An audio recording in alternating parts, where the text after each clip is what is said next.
mga requirement sa pagkuha ng driver's license ang pagpasa sa medical exam ng LTO o ng Land Transportation Office.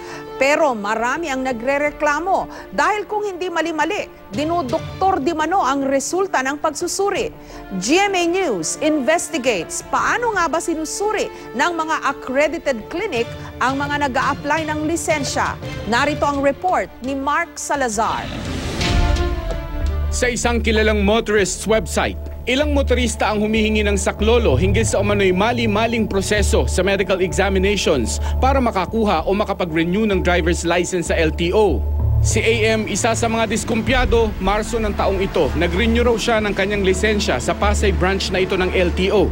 Pagkapasok ko, tinanong, name, tapos yung height, yung weight, tas kung malinaw mata, normal procedure na eye test, wala. Binilapan niya lang, tas pinasa na sa labas.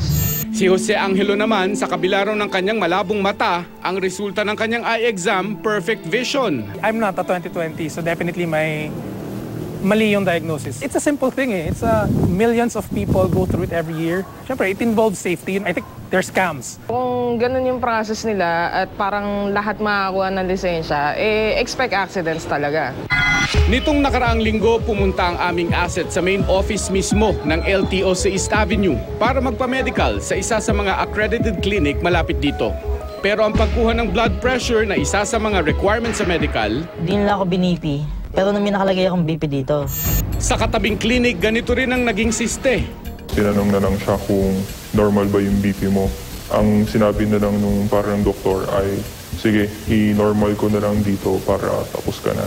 At sa ibinigay sa kanyang medical certificate, isang Dr. Eusebio S. Nazareno ang pangalan ng sumuring doktor na nakasulat rito.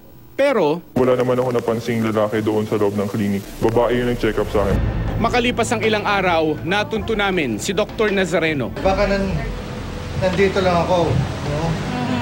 Hindi lang niya napansin, no? As long as present ang doctor, pwede yung staff ang magpabasa. Hindi ko alam na nag-release siya. Pero hindi po siya doktor. Hindi. Ayon sa administrative order ng Department of Transportation and Communications, kinakailangang isang lisensyadong doktor ang magsasagawa ng medical check-up sa mga aplikante ng lisensya. We can go after that kasi pinirmahan mo yan, nakataya ang lisensya mo dyan, di pwede ka namin report sa PRC. Bawat medical exam nagkakahalaga ng 200 pesos. Noong nakaraang taon, umabot sa mahigit 3.2 milyong lisensya ang prinoseso ng LTO. Mark Salazar, GMA News.